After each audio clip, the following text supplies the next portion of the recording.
Hi there, thanks for joining another video. This time we're looking at a piece of black pottery. It dates to the early 20th century, or you can say it could also be the late 19th century. And it's a shape of a hexagon, even though it looks like a square at this perspective. We're gonna look into more detail into the flowers. Here's a close-up picture of one of the sides, and there are 7 flowers. They are kind of like sharing petals with each other, and to fit in, it's very beautiful. At the topmost, you can see sort of like triangular shapes. I think it's more like a little bit like diagonal shapes at the top that kind of lift out to place into the flowers, and you can see that the petals are being shared over here. I like the feeling of like maybe peacefulness and order in these flowers, and also these zigzag lines. Once more they appear. The space between each petal has dust that is stick with it through time, and it's not being cleaned out, so that's why the outlines are more clear.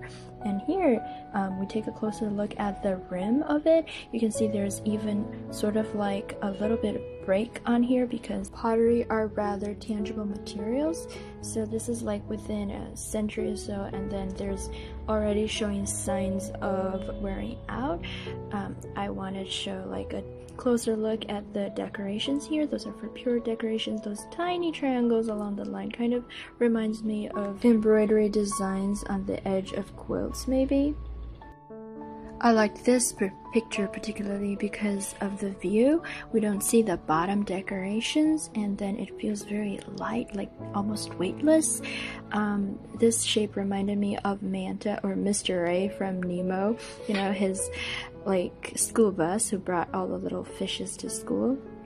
Another thing that I want to point out is that one of the angles should have sticked farther, but then it was like more retrieved, so that's why part of it looked like a square in the beginning. Our first picture showed that. I think this is another sign to show that it's made from a craftsman, so there are definitely some marks left by the human hand. It's not that perfect, like the shape is not that symmetrical, but it's also very beautiful.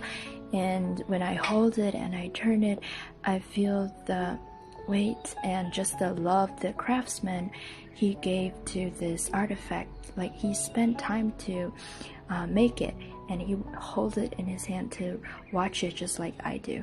This is the view inside the box. It does not have a lid. When I first saw it, I felt like they were wounds, and they're actually not there when this artifact was first created, but you can also view it as the wrinkles of time, that it is just part of maybe the artifact's own experience and journey of their life. This view is the box being turned upside down, and from this side you can see there are 9 flowers. They actually have different numbers of flowers. It's not entirely the same for each side. Now I'm going to turn and let you have a closer look. Here you can see there are some breaks on the outside on the flowers, and then if we go like higher up and we turn it to the other side, these bigger petals can also be viewed as leaves. And now we're going to the rim. Not entirely straight, there are some curves. The floors of this box are also not entirely flat because, you know, the craftsman was trying to feel it out with his fingers. You can also see that the heights on both sides are not even the same too. I'm sure now you can also appreciate this artifact just as I am, and observe there are so many details in one little box. Even though the age of craftsmanship has been gone and now we are heavily relying on machine and factory made stuff, but I think when we look back to these older stuff, these artifacts, we can see that they are the very witnesses of these craftsmanship. Of course, they also made some mistakes along the way, but maybe we need to adjust our idea of what's looking right. Might not be perfect.